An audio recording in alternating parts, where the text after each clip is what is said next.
जय हिंद। स्वागत है आपका लाइव टाइम में। मैं हूं आपके साथ संजय यादव। आज आपसे बातचीत होने वाली है शेयर बाजार को लेकर, क्योंकि जिस तरीके से मार्केट पिछले 5 महीने से लगातार गिरता जा रहा है, उसके बाद बड़ा सवाल खड़ा हो रहा है कि आखिर देश के भीतर जो मार्केट की स्थिति है, तमाम जो इन्वेस्टर्स हैं उनको लेकर होगा क्या। ऐसा क्या हो गया है मार्केट के भीतर कि पिछले 5 महीने से स्टेबल होने की जगह लगातार मार्केट में कॉन्फिडेंस नहीं आ रहा और वो गिरता ही चला जा रहा।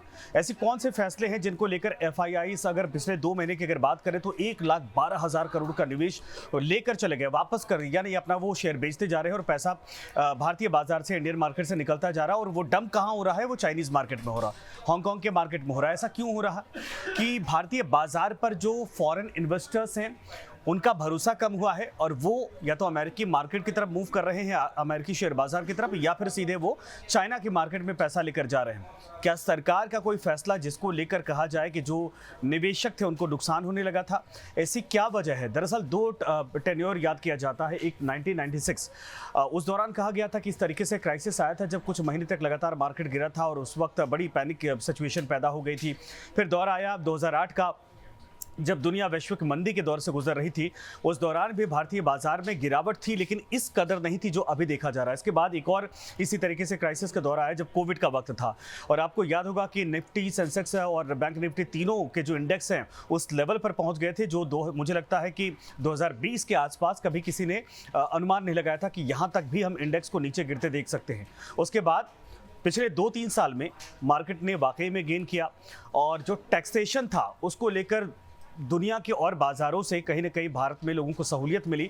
इसीलिए जो रिटेलर इन्वेस्टर थे, जैसे हमारे आप जैसे लोग थे, वो भी पैसा लगाना वहाँ पर शुरू किए थे। जो भारतीय बाजार में बड़े एक तरह से उद्योगपति हैं, उनके भी पैसे आए थे, और जो शेयर बाजार में काम करते हैं ब्रोकर, वो भी आ रहे थे। उनको लग रहा था कि यहाँ से एक मोटा मुनाफा कमाया जा सकता है। लेकिन इन सब के अलावा बाजार में पिछले 3 साल में जो बूम देखा गया था वो इस वजह से ही नहीं था, बल्कि एक और वजह थी।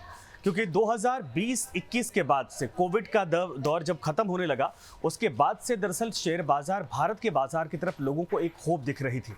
टैक्स कम था, रिटर्न ज़्यादा मिल रहे थे, लॉन्ग टर्म में जो टैक्स थे वो भी कम थे, शॉर्ट टर्म में भी टैक्स कम थे, वीकली एक्सपायरी भी आपको मिल जा रही थी, लोग पैसा यहाँ पर लगाकर हफ्ते भर में, महीने भर में भी कमा ले रहे थे। लेकिन जो 12 महीने के बाद तक का एक जो, देखिए, बड़े जितने इन्वेस्टर होते हैं वो दरअसल 10 दिन, 5 दिन, 20 दिन, 1 महीने, 2 महीने के लिए आते नहीं हैं। वो असल में आते हैं साल, 2 साल, 3 साल, लंबा एक तरह से सोच कर वो चलते हैं। और यही कारण है कि जब सरकार ने टैक्स को लेकर परिवर्तन किया, उसके बाद से ये परिस्थितियां हैं।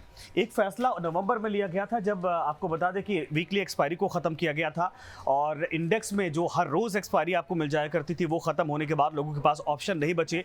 बैंक निफ्टी को मंथली कर दिया गया, फिर निफ्टी को मंथली कर दिया गया, मिड कैप को मंथली कर दिया गया। सिर्फ आपके पास सेंसेक्स और निफ्टी बचे जो वीकली एक्सपायरी के तौर पर होते हैं।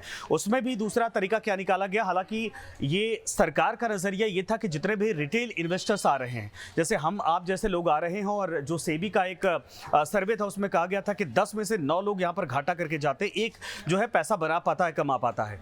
लेकिन उसको रोकने के लिए सरकार ने जो लॉट होते हैं, लॉट का मतलब ये होता है कि आप अगर निफ्टी में खरीदते जाते हैं, एक लॉट खरीदते तो आपको पहले वो 25 मिलता था, अब आपको 75 शेयर लेने पड़ेंगे। 75 से नीचे आपको नहीं मिलेगा, यानी जो 25 शेयर का आप पैसा लगाते थे वो सीधे 75 का लगाना पड़ेगा, तब जाकर आप मार्केट में ट्रेड करने के लिए एलिजिबल होते हैं। उसमें भी टैक्स बढ़ा दिया गया। इसी तरीके से जो निफ्टी था वो तो आपने बता दिया, सेंसेक्स में भी वही था। बैंक निफ्टी का भी जो 15 मिलता था वो 30 कर दिया गया, और बैंक निफ्टी में आप समझिए कि 30 मोटा, अच्छा खासा मोटा पैसा आपको लगाना पड़ जाएगा अगर आप एक तरह से ऑप्शन सेलर है। बायर तो जुआ एक तरह से होता है, लेकिन सेलर में आपको मोटा पैसा लगाना पड़ेगा। उतना पैसा सबके पास होता नहीं है। इससे फ़ायदा जो एक तरह से सोशली हुआ है कि जो लोग आते थे और शॉर्ट टर्म में पैसा कमा के जाना चाहते थे, उसके बदले वो अपना पूरी पूंजी डुबा के चले जा रहे थे, बैंकों से लोन ले रहे थे, वो पैसा वहाँ पर डूब जा रहा था। वो सारे पैसे मार्केट में आने बंद हो गए क्योंकि लोगों के पास पैसा बचा नहीं, दूसरा ऑप्शन भी नहीं बचा। लेकिन उसका नुकसान क्या हुआ है? देखिए, मैं आपको बताता हूँ एक चीज़। ये शब्द आपने बहुत बार सुने होंगे कि कैपिटल गेन टैक्स क्या होता है। सबसे पहले ये समझिए, और long term capital gain tax क्या होता है, शॉर्ट टर्म टैक्स क्या होता है, ये दोनों मैं आपको बताने जा रहा हूँ। बाजार में, भारतीय मार्केट में, शेयर बाजार में अगर आप 12 महीने से ज़्यादा वक्त तक किसी भी शेयर को पैसा लगाकर होल्ड करते हैं तो वो एक तरह से लॉन्ग टर्म कैपिटल में चला जाता है। अब उसमें जो आपकी कमाई होती है, पहले क्या होता था कि 12 महीने के बाद आप शेयर को बेच रहे हैं तो 10% आपको अपने मुनाफे में से सरकार को देना पड़ता था टैक्स के तौर पर, लेकिन वो बढ़ाकर सरकार ने, निर्मला सीतारमण ने 12.5% कर दिया, 12.5%। और साथ में जो शॉर्ट टर्म वाला था, यानी आप 12 महीने से पहले 3 महीने में, 4 महीने में, 6 महीने में आपने बेच दिया और आपने मुनाफा कमाया, उसमें भी टैक्स जो 15% पहले था उसको 20% कर दिया गया। यानी 5% शॉर्ट टर्म में बढ़ाया गया और 2.5% लॉन्ग टर्म में बढ़ाया गया। ये हमारे आप जैसे रिटेलर इन्वेस्टर्स को हो सकता है कि बहुत कम है कि भाई 5% गया है, क्या 1 लाख, 2 लाख, 5 लाख, 10 लाख आप लगाते हैं उस हिसाब से, लेकिन आप सोचिए जिनके करोड़ों करोड़ों पैसे यहाँ पर लगते हैं, हजारों करोड़, सैकड़ों करोड़ रुपए लगते हैं यहाँ पर, उनके लिए ये 2.5% बहुत बड़ा एक हिस्सा होता है, बहुत बड़ा अमाउंट होता है। इसीलिए जो फॉरेन इन्वेस्टर्स थे, जिनको FIIs हम कहते हैं, वो भारत में जब पैसा लेकर आ रहे थे, भारतीय बाजार में लगा रहे थे और उनका नज़रिया होता था कि किसी शेयर को हम कहीं पर अगर लगा रहे हैं या फिर FNO में हम पैसा इन्वेस्ट कर रहे हैं तो कम से कम साल, 2 साल, 3 साल का नज़रिया लेकर हम कुछ मुनाफा कमा कर जाएंगे। जिनको पहले 10% देना पड़ता था वो 12%, 12.5% देने के लिए मजबूर हो गए। आपको याद होगा क्रिप्टो करेंसी वाला भारत में जब एक तरह से ये खबर सामने आई कि यहाँ पर लोगों के पैसे लग रहे हैं और हमारा प्रदेश का पैसा बाहर जा रहा है, तो भारतीय सरकार ने उसमें 30% टैक्स लगा दिया। और उसका परिणाम क्या हुआ कि क्रिप्टो में जो पैसे भारत के लगने वाले थे, लगा रहे थे लोग, हमारे आप जैसे युवा भी उसमें पैसा लगा रहे थे, वो सब बाहर हो गए कि 100 रुपये कमाएंगे, 30 रुपये सरकार को दे देंगे और उसमें भी दूसरे और टैक्स मिलाकर तो हमारे पास बचेगा क्या। और दिमाग इतना लगाना है, समय इतना लगाना है, लोगों ने अपने आप को वहाँ से हटा लिया उस प्लेटफॉर्म से। लेकिन उसके बाद दूसरा ऑप्शन बचा था भारतीय बाजार। अब भारतीय बाजार में आप सोचिए कि अगर आप 1 साल से ऊपर तक किसी शेयर को रखते हैं, अपना इन्वेस्टमेंट रखते हैं, उसके बाद आपको 12.5% सरकार को देना पड़ जाता है, तो जो बाहरी निवेशक हैं उनके पास हमसे ज़्यादा ऑप्शन, यानी इंडियन मार्केट से ज़्यादा अच्छा ऑप्शन अमेरिका ऑफर कर रहा, इंडियन मार्केट से ज़्यादा अच्छा ऑप्शन चाइना का मार्केट ऑफर कर रहा, तो वो फिर भारत के बाजार में निवेश क्यों करेंगे।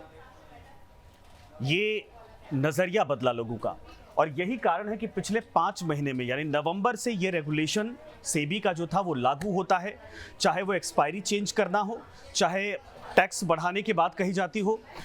ये दोनों जब से लागू हुआ तब से 5 महीने से शेयर बाजार में एक बार भी ऐसा कॉन्फिडेंस नहीं आया कि बाजार वाकई में उछाल मारे, 400, 500 पॉइंट, 700 पॉइंट एक दिन में उछल जाए या स्टेबल हो जाए, एक सपोर्ट जोन कम से कम ले ले। ये नहीं देखा गया 5 महीने से। 1996 और 2008 के बाद भारतीय बाजार में, कोविड को छोड़िए पूरी दुनिया क्राइसिस से जूझी थी, उसके बाद इंडियन मार्केट अब इतने बुरी तरीके से गिरा है, लोगों को समझ में नहीं आ रहा। दूसरा ये भी कहा जा रहा है कि भारत की पॉलिसी में टैक्स बढ़ाना भारतीय बाजार के लिए सरकार की एक बड़ी गलती के तौर पर तमाम जो इन्वेस्टर्स हैं और बड़े जो निवेशक हैं वो देख रहे हैं। सरकार से उम्मीद कर रहे हैं कि इस टैक्स को कम करिए ताकि जो भारतीय बाजार, भारतीय लोगों का पैसा है वो भी इसमें आए और इसके अलावा जो विदेशी फंडर हैं, FIIs हैं, उनका भी पैसा वापस आए। आप सोचिए कि पिछले 2 महीने में सिर्फ जनवरी और फरवरी में अगर जोड़ूं तो 1,12,000 करोड़ रुपए निकाले गए हैं भारतीय बाजार से। किसने निकाले हैं? जो फॉरेन इन्वेस्टर्स थे, जो विदेशी निवेश करने वाले थे, जो पैसा यहां पर बनाने के लिए आए थे, उनका जो निवेश होता था, उन्होंने इस तरीके से मूव करना शुरू कर दिया है और ये सारा पैसा डंप हो रहा है चाइना के मार्केट में। इसीलिए चाइनीज मार्केट बूम कर रहा, लेकिन भारतीय बाजार लगातार गिरता जा रहा। इन सब के अलावा टैक्स को लेकर बहुत सारे हैं जो ऑप्शन बनाए गए हैं, वो मैं आपको बताऊंगा। क्रिप्टो करेंसी का मैंने जिक्र किया था। देखिए 30% टैक्स के बाद क्रिप्टो एक तरह से भारत से एक तरह से भारतीय लोगों ने समेट दिया, क्योंकि भाई हम भारत दूसरे देशों को इतना पैसा क्यों दें। लेकिन यही ऑप्शन, यही तरीका यहाँ पर निकाला गया, बल्कि इसके बदले करना क्या चाहिए था। जो एक्सपर्ट तमाम हैं और जिनसे बातचीत करेंगे, जो मार्केट को समझते हैं, कि भारत को टैक्स में छूट देनी चाहिए थी। 10% तक बहुत था। 10% अगर आप अपनी कमाई का हिस्सा देते हैं, क्योंकि आपके इनकम के उस तरीके से भी लिया जाता है, मार्केट से जो आप गेन करते हैं उससे भी ये पैसा लिया जा रहा है, तो 12.5% कहीं ज़्यादा हो गया है। और खास करके जो शॉर्ट टर्म के लिए आते हैं, जिनके पास 6 महीने का वक्त है, पैसा लगा दिया, 1 साल का वक्त है, पैसा लगा दिया, 11 महीने का वक्त है, पैसा लगा दिया, वो आपको 20% अगर देगा तो उसके पास बचता क्या है। एक तो रिस्क पर पैसा लगा रहा, ऊपर से उसका पैसा सरकार अगर 20% ले लेगी तो उसके पास क्या बचेगा। इसीलिए ये दोनों जो डिसीजन है वो एक तरह से कहा जाए कि बड़ा झटका है मार्केट के लिए। और तीसरा, जो रिटेल निवेशक की बात मैं बार बार कह रहा हूँ कि पहले आपको सप्ताह में 5 दिन एक्सपायरी मिलती थी। एक दिन निफ्टी का, एक दिन बैंक निफ्टी का, फिर निफ्टी का, मिड कैप का, और एक दिन जो है कि पांचों दिन इस तरीके से आपको मिला करता था। सेंसेक्स का एक दिन था, पांचों दिन एक्सपायरी में जो रिटेल इन्वेस्टर थे या पैसे लगाने वाले थे वो पांचों दिन एक्सपायरी खेलते थे। लाखों करोड़ों का व्यापार हर एक दिन हुआ करता था, किसी को घाटा किसी को मुनाफा। हाँ, ये जरूर है कि जुए जैसा, एक तरह से सट्टे के जैसा था, लेकिन पैसा ब्लॉक वहां पर होता था या पैसे कम से कम आते थे, इससे मार्केट को कॉन्फिडेंस मिलता था। अब ये पैसे आने ही बंद हो गए, वो जरिया ही बंद हो गया है। 2 दिन एक्सपायरी सिर्फ मिलती है आपको सेंसेक्स और निफ्टी की मिलती है। यानी जो पैसे लगाने वाले, बल्क में छोटे छोटे अमाउंट लगाने वाले लोग आए थे, वो मार्केट में आने के बाद वो पैसा बहुत बड़ा लार्ज अमाउंट बन जाता था। उससे बाजार को एक भरोसा होता था और कैपिटल रोटेट होते रहते थे। वो सरकार ने इस पॉलिसी के बाद पूरी तरीके से रोक दिया। लोगों के पैसे अब निवेश नहीं हो रहे, लोग दूसरा नजरिया ढूंढ रहे कि जमीनों में लगा रहे पैसा, दूसरे व्यापार में लगाने की कोशिश कर रहे, मार्केट की तरफ नहीं आ रहे, क्योंकि इन लोगों को शॉर्ट टर्म में पैसा कमाना था। अगर कोई आने की भी कोशिश कर रहा है तो वो रिस्क लेकर आ रहा है, बिना एक्सपायरी के वो खेल रहा है मार्केट में। ये एक बड़ा फैसला था। उसके बाद टैक्स को बढ़ाना, इन 2 वजहों से। तीसरा जो वजह माना जा रहा है कि डोनाल्ड ट्रंप के आने के बाद, चूंकि सरकार नवंबर में इलेक्शन के बाद ये साफ हो गया था कि ट्रंप चुनाव जीत चुके हैं, और ट्रंप जिस तरीके से अनप्रेडिक्टेबल कहे जाते हैं, उनके हाव भाव, उनकी एक्टिविटी, उनके फॉरेन पॉलिसीज को लेकर, अब देखिए टैरिफ वॉर जो शुरू किया गया है, इसके बाद भी दुनिया भर के बाजारों पर इसका असर पड़ा है। अमेरिका अपनी तरफ आकर्षित करना चाहता है, लेकिन दूसरे देशों पर एक तरह से कहा जाए कि जितना वो टैक्स लगाता है उतना लगाने के बात कही जा रही है, तो दुनिया के बहुत सारे ऐसे देश हैं जिनके लिए परिस्थितियां खराब है, जिनमें भारत भी है। 30% के आसपास टैक्स की बात कही जाती है। इस तरीके से तो आप सोचिए कि वहां से जब पैसा आएगा ही नहीं, या इस तरीके से जो टैरिफ वाला एक युद्ध शुरू हो चुका है, ये तनाव का माहौल पैदा करता है। इससे पूरे दुनिया का बाजार इफेक्ट हो रहा है। ऊपर से आपने देखा कि जो युद्ध चल रहा है यूक्रेन और रशिया के बीच में, जब से युद्ध शुरू हुआ तब से मार्केट करीब करीब 1000 पॉइंट गिरा था। हालांकि बाद में 6 महीने बाद रिकवर भी कर गया था। साथ में इजराइल और जो गाजा पट्टी वाला युद्ध चल रहा है, इसका भी असर देखा जा रहा है। इधर चाइना वाला तनाव लगातार, वियतनाम वाला है, उसको लेकर भी सस्पेंस लगातार बना हुआ कि क्या इससे भी आने वाले वक्त में बाजार को, बांग्लादेश में जो परिवर्तन हुआ, इन सब का असर देखा जाता है। और साथ में अब तो जो नाटो देशों की तरफ से एक तरह से इनसिक्योरिटी को लेकर भी एक माहौल खड़ा हो रहा है, ये भी व्यापार, विश्व व्यापार पर असर डालेगा। तो एक नहीं कई पैमाने हैं जिसकी वजह से न सिर्फ भारतीय बाजार बल्कि दुनिया भर के बाजार एक तरह से रिस्पांस बहुत बैडली कर रहे हैं। किसी को समझ भी नहीं आ रहा कि आखिर मार्केट में सुधार कब होगा। लेकिन भारतीय बाजार में कुछ भारत के अपने फैसलों की वजह से, कुछ विदेशी जो इन्फ्लुएंस है उसकी वजह से, और साथ में अमेरिका में डोनाल्ड ट्रंप की सरकार आने के बाद जो एक तरह से स्टेबलाइजेशन नहीं देखा जा रहा है, उसकी वजह से भी स्थितियां खराब होती जा रही हैं। और यही कारण है कि जो FIIs हैं वो भारत से पैसा निकाल रहे हैं, लेकिन साथ में भारत का जो शेयर बाजार है इसमें खुद के दम पर खड़ा होने का जो भरोसा रिटेल इन्वेस्टर और इस तरीके से पॉलिसी जिसकी वजह से आया था, वो धीरे धीरे खत्म होता जा रहा है। और भारत का जो इंडेक्स है, चाहे सेंसेक्स हो चाहे निफ्टी हो, लगातार डाउन डीप होता जा रहा है। अब सोचिए कि 22,000, मुझे खुद लग रहा था, मैं अनुमान नहीं लगा रहा था कि 22,000 मैं दोबारा कभी कोविड के बाद निफ्टी को देखूंगा। 26,000 प्लस पहुंच गई थी निफ्टी, 4,000 पॉइंट गिर चुकी है। 22,100, 22,050, 22,125 पर इस वक्त एक तरह से ट्रेड कर रही है, और ये अपने पिछले 3 साल के लोअर स्टेज पर इस वक्त है। 3 साल में ऐसा कुछ भी नहीं हुआ है, कोविड जैसा, अगर एक तरह से 2020 का दौर छोड़ दें, कि दुनिया भर में ऐसा कुछ भी नहीं हुआ कि इतना मार्केट बुरी तरीके से गिर जाए। 3-4,000 पॉइंट गिरने का मतलब मार्केट आप सोचिए कि लगभग 12-15% टूट चुका है। आखिर वजह क्या है? वजह यही है, ये तमाम जो बड़े व्यापारी हैं, बड़े निवेशक हैं, फॉरेन का जो भरोसा कम होता जा रहा है, ये कई वजहें हैं। अब सरकार क्या वाकई में टैक्स को लेकर आने वाले वक्त में कोई सुधार करती है? क्योंकि चाइना ने यही पॉलिसी अपनाई है। एक तो चाइना ने चाइनीज़ बाजार को, मार्केट को मजबूत करने के लिए खुद पैसा लगाया है। इसके अलावा टैक्स को लेकर वहाँ पर थोड़ी राहत दी गई है, जिसके चक्कर में दुनिया भर के बाजारों में जो विदेशी निवेशक हैं, फॉरेन इन्वेस्टर हैं, उनकी तरफ से मूव किया जा रहा है और वहाँ से पैसा निकालकर चाइना के मार्केट में डंप किया जा रहा है। क्या सरकार इस बात से कुछ सीख लेगी?